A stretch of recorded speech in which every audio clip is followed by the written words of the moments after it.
Assalamualaikum warahmatullahi wabarakatuh. Halo, apa kabar? Saya Meira. Di sini saya akan melanjutkan membaca buku Hidup Tak Selalu Baik-Baik Saja, karya Zizi Aurora. Saya akan melanjutkan membacakan bagian ketiga dari buku ini. Bagian 3 tentang persahabatan, pertemanan, dan persaudaraan. Tidak ada yang selalu baik-baik saja memang, jangankan hubungan dengan teman, dengan saudara atau orang tua sendiri pun seringkali tidak baik-baik saja. Sekeras apapun kita berusaha supaya hubungan itu selalu baik-baik saja. Kenyataannya setiap hubungan yang terjadi selalu ada celah. Kita tidak perlu memaksakan diri dan meminta semuanya baik-baik saja, karena ya tidak akan bisa. Jalani saja sebagaimana mestinya. Kalaupun bertemu dengan sesuatu yang tidak baik-baik saja, kemudian kita akan selalu punya cara untuk menghadapi. Saya bukan tempat persembunyian. Saya terkadang percaya berlebihan pada seseorang seperti sahabat, apalagi jika memang sudah kenal lama dan banyak hal yang sudah kami lalui. Saya akan mengusahakan apapun ketika ia membutuhkan bantuan, karena saya berpikir bahwa persahabatan kami selamanya. Kami memang selalu baik-baik saja, sampai saya tidak memikirkan bahwa akan datang masanya kami tidak baik-baik saja dan saling menjauh kemudian. Suatu sore, ayah Clara, sahabat saya datang ke rumah mencari anaknya. Katanya Clara menginap di rumah saya selama beberapa hari. Ayahnya yang sudah mengenal saya pun percaya begitu saja bahwa Clara menginap di rumah saya. Mendengar pengakuannya pun saya kaget. 3 hari lalu, Clara memang datang ke rumah saya meminjam sepatu. Katanya, ia mau pergi ke Semarang ke rumah saudara. Tanpa rasa curiga, saya pun meminjamkan sepatu saya. Tapi setelah ayahnya datang ke rumah saya sore itu, ternyata Clara berbohong. Ayahnya mengatakan bahwa mereka tidak memiliki saudara di Semarang. Ayahnya juga mengatakan bahwa sebulan ini hampir setiap malam minggu Clara menginap di rumah saya. Padahal sebulan ini ia tidak main ke rumah saya kecuali saat ia meminjam sepatu 3 hari sebelum ayahnya datang ke rumah saya. Saya tidak tahu pasti bagaimana ayahnya mencari Clara. Yang pasti 2 minggu kemudian Clara kembali ke rumah. Ayahnya mengatakan bahwa selama 2 minggu ini ia kabur ke Jambi dan terpaksa harus dijemput ayahnya. Clara kemudian datang ke rumah saya dan meminta maaf karena sudah menjadikan saya tempat bersembunyi setiap kali ia pergi dari rumah. Termasuk ketika setiap malam minggu ia pergi dengan pacarnya dan menginap entah di mana. Saya menghargai pengakuannya, tetapi saya kesal karena ternyata selama ini sudah dijadikan tempat bersembunyi setiap kali ia kabur dari rumah atau tidak tidur di rumah. Sejak saat itulah hubungan saya dan Clara menjadi berbeda. Terlebih saat saudara-saudaranya yang saya kenal mulai menganggap saya telah mengajak Clara melakukan hal yang tidak-tidak. Saya pun semakin kesal, sampai akhirnya hubungan saya dengan Clara menjadi benar-benar renggang. Sedekat apapun kita dengan seseorang, terkadang semua itu bisa runtuh seketika jika menyangkut kepercayaan atau kejujuran yang dikhianati. Sekalipun bisa tetap menjalin persahabatan kembali, rasanya tidak akan sama. Mungkin itu hanyalah hal kecil, saya dijadikan tempat bersembunyi. Tapi siapa sangka bahwa akhirnya juga mendatangkan prasangka buruk orang lain terhadap saya.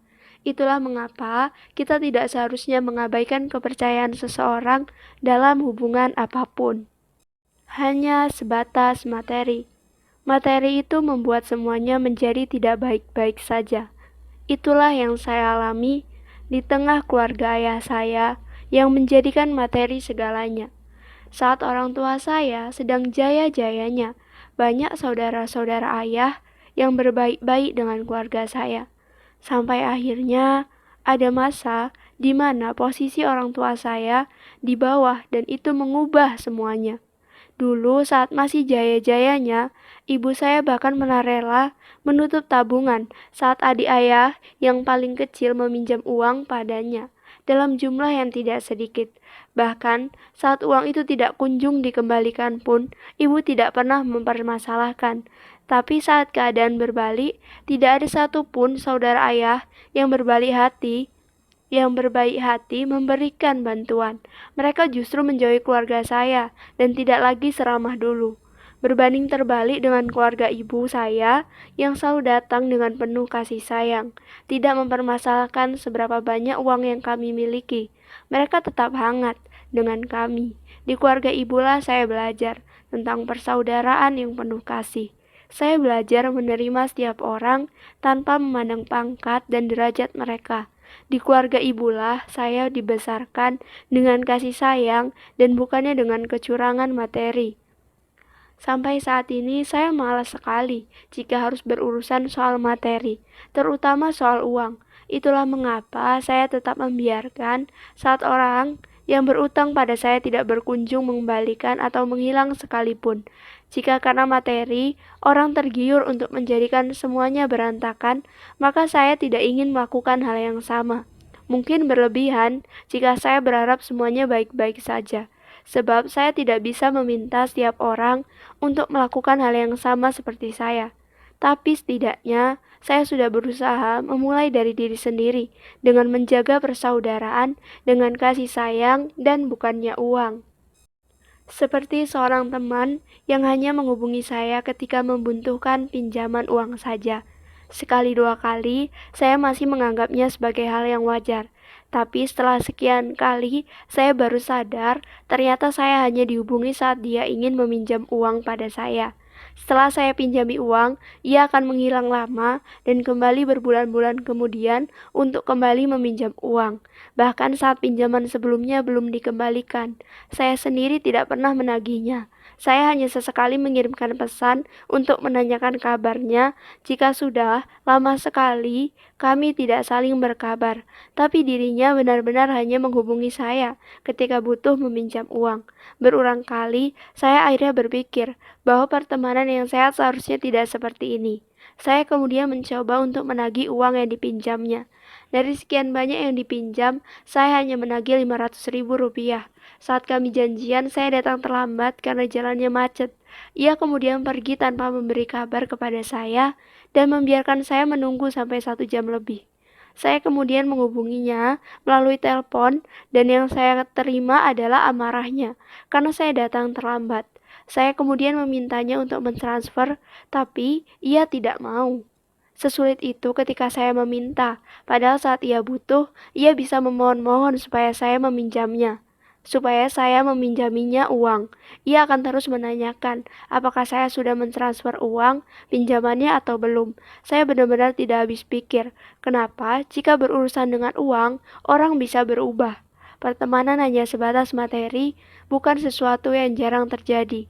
Kita bisa melihat bahwa hal seperti itu banyak kita temui, bahkan di lingkar pertemanan kita sendiri. Saat persaudaraan kita harus berakhir, Chandra, sepupu terdekat saya yang saya punya. Sejak kecil, kami bermain bersama, sekolah bersama, dan selalu menghabiskan waktu libur bersama-sama. Ia bahkan tidak mau sekolah jika saya tidak satu sekolah dengannya. Kalaupun marahan, kami tidak bisa marah terlalu ramah. Sampai akhirnya semuanya berubah. Ketika kami menginjak bangku SMA, sebenarnya ini masalah keluarga dan orang-orang tua. Tapi karena orang tua saya dan orang tuanya terlibat, akhirnya Chandra yang dulunya dekat dengan saya pun mulai menjauh dan enggan menyapa saya. Entah kami yang hari ini jauh menjadi suatu hal yang sangat saya sesalkan. Saya sudah mencoba menyapanya dan membuka komunikasi terlebih dahulu. Sayangnya ia tidak welcome dengan usaha saya untuk mengembalikan semuanya seperti dulu. Ayolah, itu masalah orang tua, bukan masalah kita. Jadi kita tidak perlu terlibat. Kita sebaiknya tetap baik-baik saja. Ada yang merasakan seperti ini. Setelah usaha yang sia-sia ini, akhirnya saya berhenti. Meski saya sangat menyayanginya dan menyayangkan persaudaraan kami yang akhirnya renggang. Saya juga tidak ingin membuat hati saya lelah. Ya, setidaknya saya sudah berusaha, bukan? Saat saya menikah, ia adalah orang yang paling saya harapkan datang di pernikahan saya.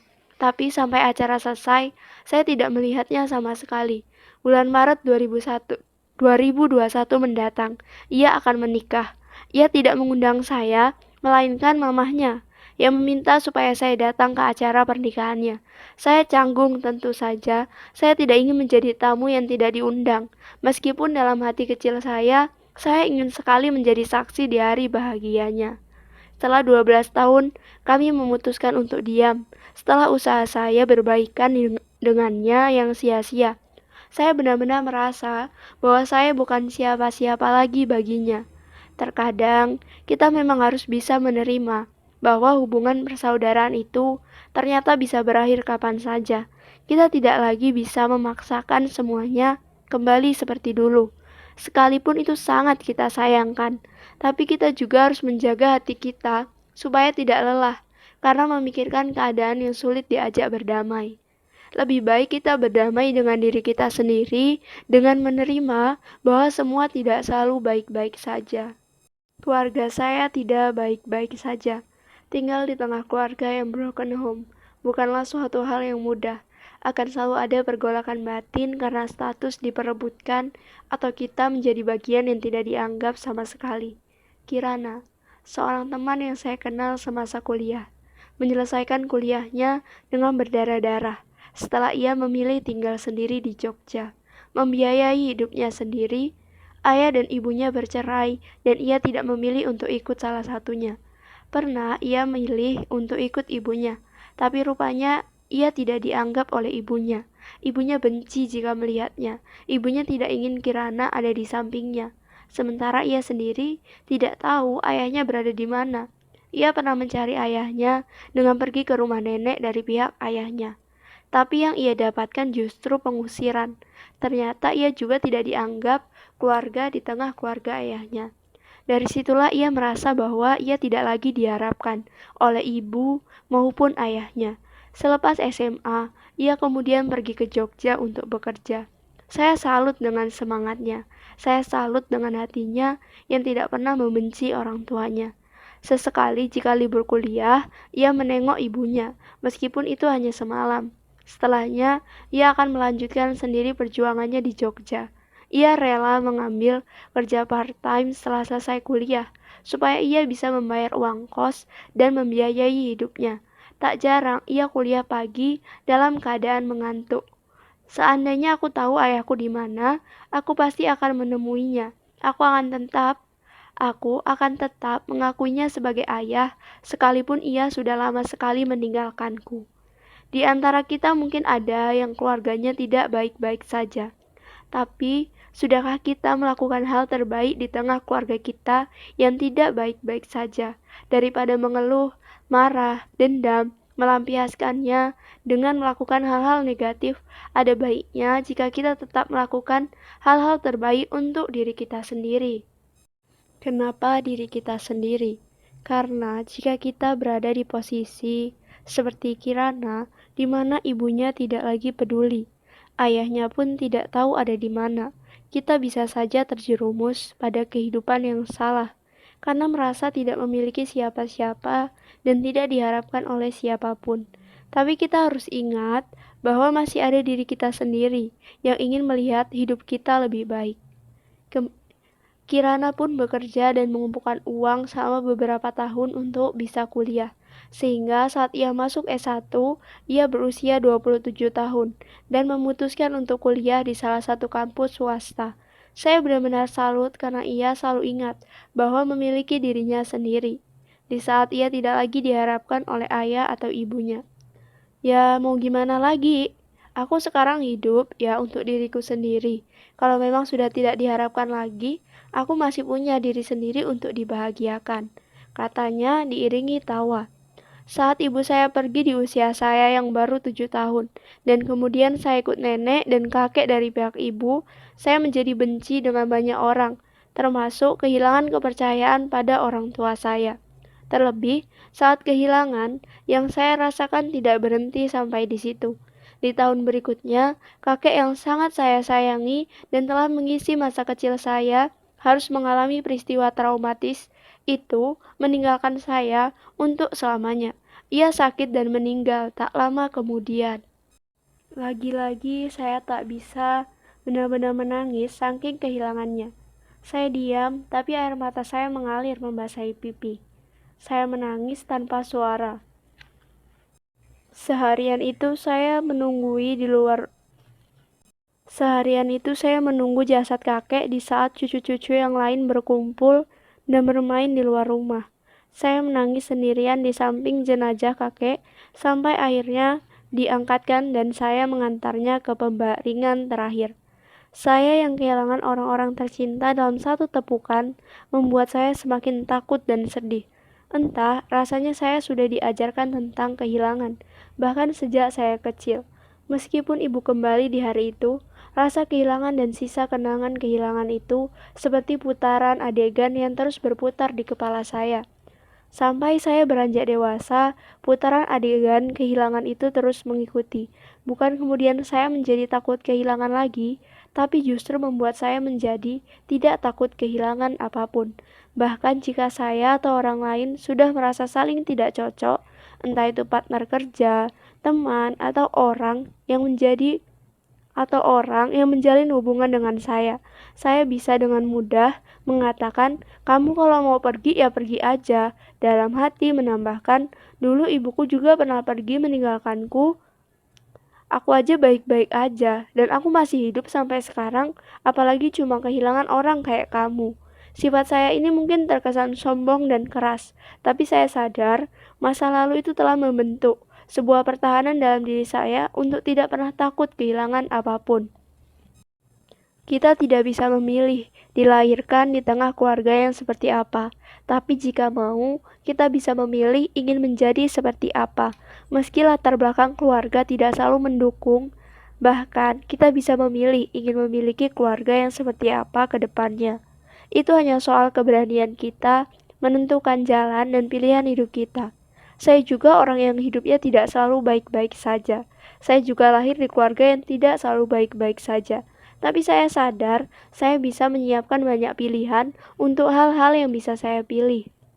Masa lalu itu biarlah tetap milik saya, tapi bisa saya ulang untuk perbaiki. Tidak bisa saya ulang untuk diperbaiki, tapi masa depan adalah sesuatu yang bisa kita pilih dan tentukan. Mama saya bukan pelacur. Air mata saya mengalir begitu saja ketika Rafa meneriakkan pelacur pada mamanya, tante saya. Padahal sejak tante saya bercerai dengan suaminya, tantelah yang memeras keringat dan menanggung semua biaya Rafa sebagai anak laki-lakinya. Ayahnya tidak lagi mengunjunginya apalagi memberikan uang. Seluruh biaya hidup ditanggung oleh mamanya, tanteku itu. Rafa mengucapkan kata-kata itu pada mamanya setelah ia lulus kuliah, tak sadar bahwa mamanya sudah menanggung seluruh biaya kuliah dan biaya hidupnya selama kos di luar kota. Oke, tante saya ini memang wanita karir yang sering keluar kota untuk bekerja. Rafa tinggal bersama nenek dan tante saya yang lain. Tapi, semarah apapun ia karena tidak selalu merasakan kehadiran mamanya, tidak seharusnya ia mengatakan mamanya seperti itu. Sesibuk apapun mamanya di luar kota dan jarang pulang, ia bekerja baik-baik dan semua itu dilakukan untuk Rafa. Setelah mengucapkan kata itu, Rafa pergi begitu saja. Tante saya terbangun di tempat. Tubuhnya menegang antara marah, kecewa, dan entah perasaan apa lagi hingga membuatnya diam dan tidak bisa menangis. Sejak saat itu hubungan mereka menjadi buruk sekali. Bertahun kemudian saat Rafa akan menikah, ia menghubungi mamanya untuk meminta restu. Tapi yang terjadi adalah mamanya tidak pernah mengangkat panggilan dari Rafa. Bahkan tante saya tidak akan membukakan pintu jika Rafa sampai datang ke rumahnya. Hatinya sudah lebih dari sakit saya kira. Sebab sebelumnya akhirnya Rafa menghubungi mamanya. Ia sempat memblokir nomor mamanya dan baru membuka lagi saat ia akan menikah. Orang yang melakukan banyak hal untuk kita mungkin memang tidak meminta imbalan apapun, siapapun dia, bahkan jika itu adalah anggota keluarga kita sendiri. Mereka mungkin tidak meminta apapun, tapi tidak bisakah kemudian kita menghargai apa yang sudah dilakukannya untuk kita? Sedikit saja, kita menghargai kerja kerasnya. Sebab banyak orang di luar sana mendapatkan banyak hal dari orang lain. entah itu bantuan, tenaga, maupun materi, tetapi kecil penghargaan yang diberikan, atau bahkan tidak sama sekali. Belajar menghargai orang lain itu penting, apalagi jika ia adalah orang yang sudah memberikan jasanya untuk kita, orang yang karena kedatangannya menyelamatkan hidup kita kemudian.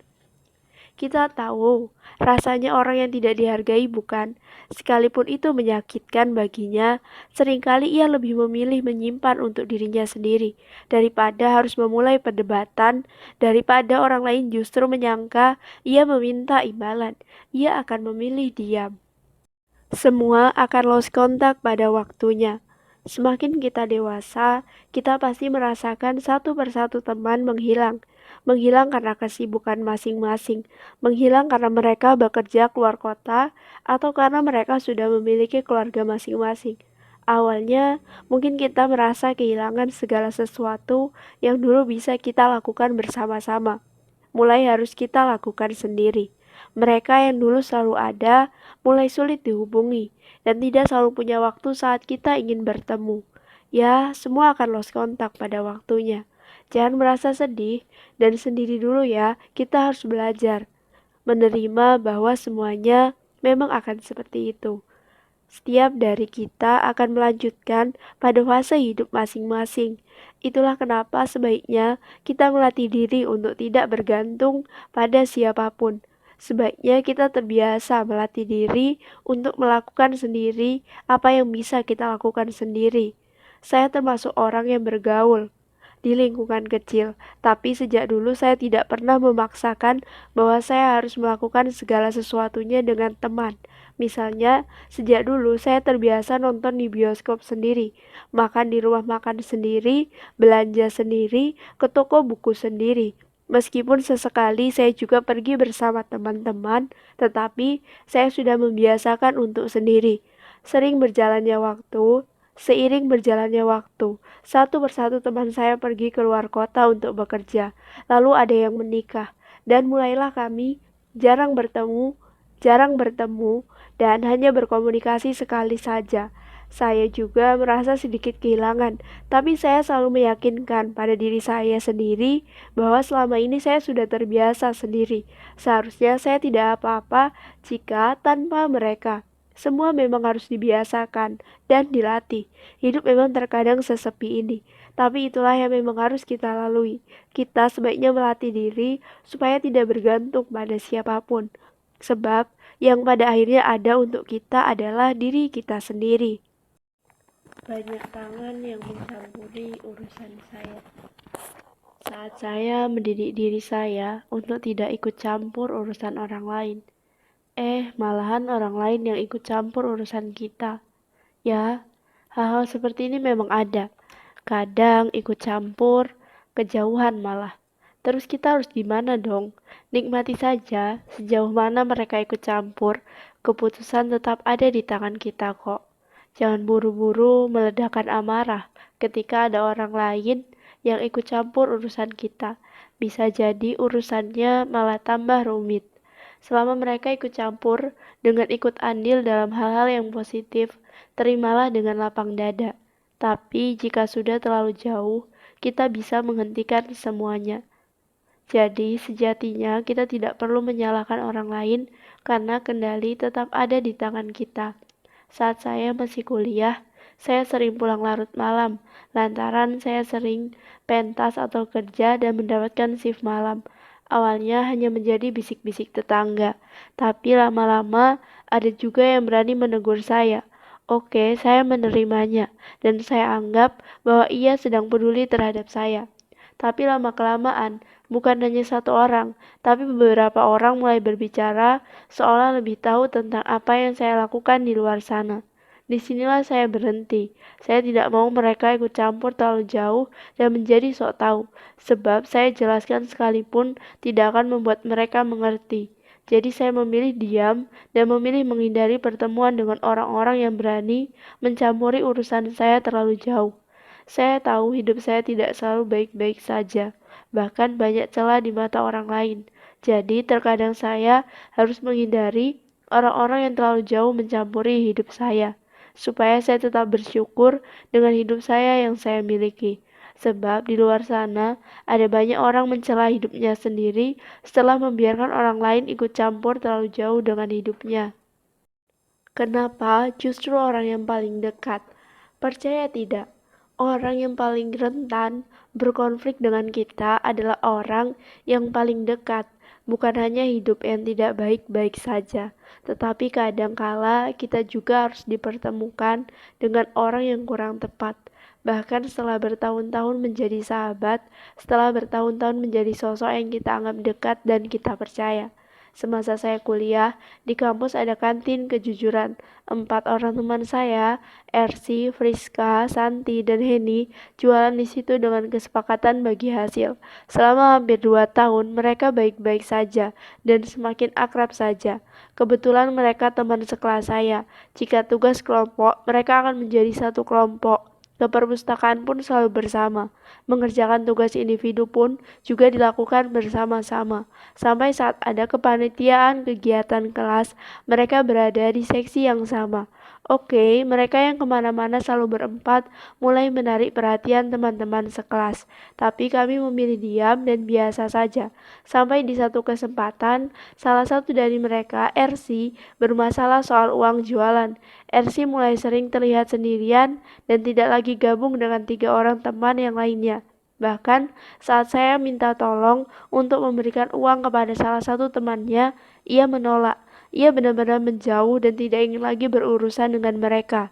Di luar siapa yang salah, saya berpikir bahwa bersahabat sekalipun tidak seharusnya terlalu dekat dan kemana-mana harus bersama. Menyenangkan memang melakukan banyak hal dengan sahabat, tapi bukankah kita juga butuh jarak dengan mereka? Jangan merasa karena sudah dekat, kita menjadi lupa bahwa kita juga butuh jarak.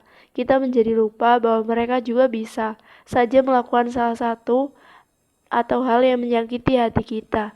Yang terdekat akhirnya menjadi rentan berkonflik karena tidak ada lagi privasi. Tak ada lagi rasa sungkan, seolah-olah karena sudah dekat, mereka bisa menerima apapun yang kita lakukan. Jangan salah, persahabatan juga tidak melulu baik-baik saja.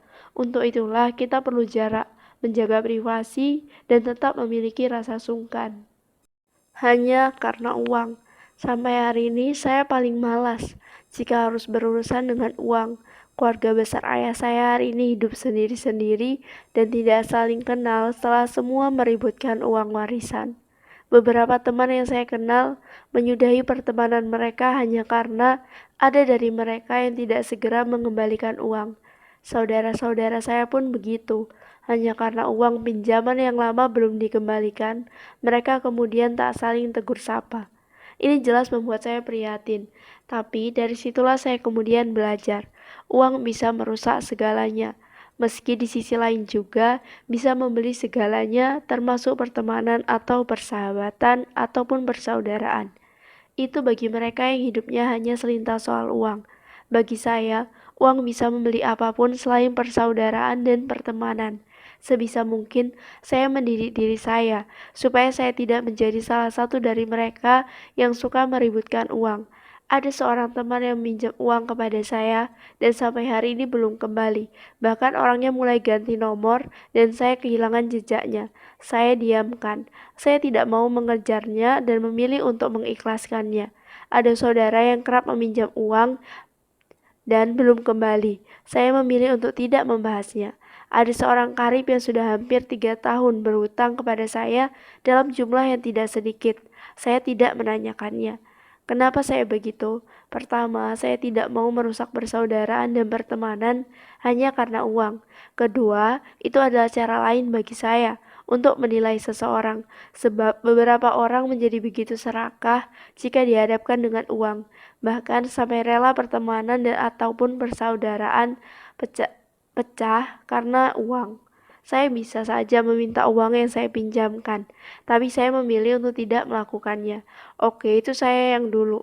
Saya yang terlalu baik dengan orang lain sampai saya nggak sadar bahwa saya sedang dimanfaatkan.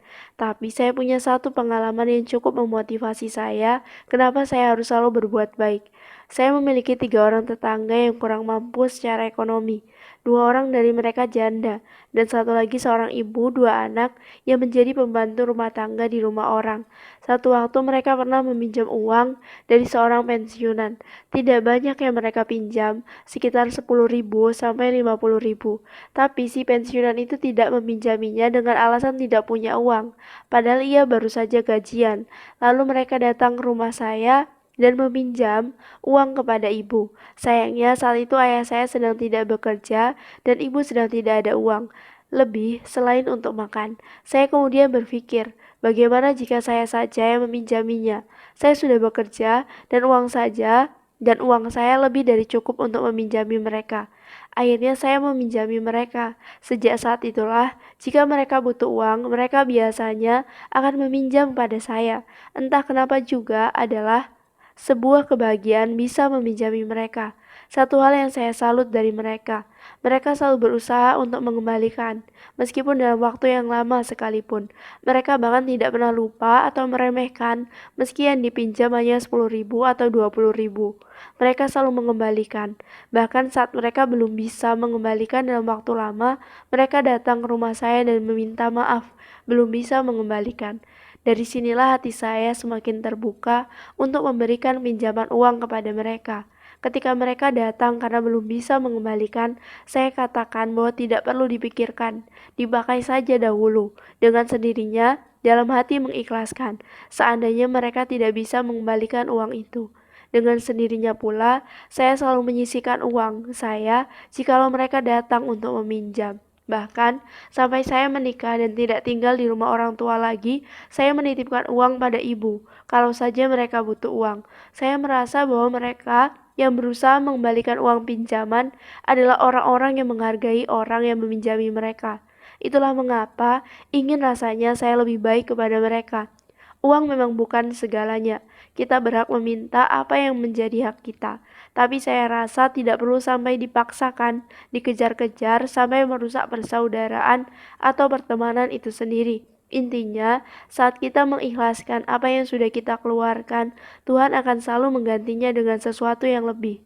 Selain itu, kita akan dengan mudah menilai orang dengan uang yang kita keluarkan untuk orang tersebut.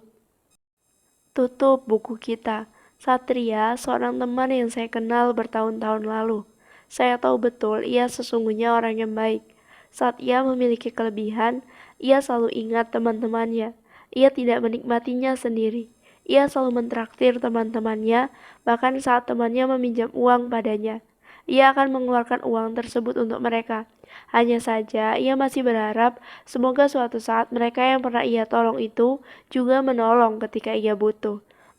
Begini, saya tidak menyalahkan harapannya kepada orang-orang yang sudah pernah ditolongnya, supaya mereka ingat, dan ketika ia butuh, mereka pun ada.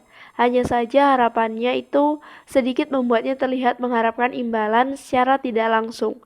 Sebab ketika orang-orang yang sudah pernah ia tolong ternyata pergi satu persatu saat dirinya jatuh, ia menjadi menyesal dan mengatakan bahwa orang-orang itu tidak tahu cara berterima kasih, tidak tahu balas budi.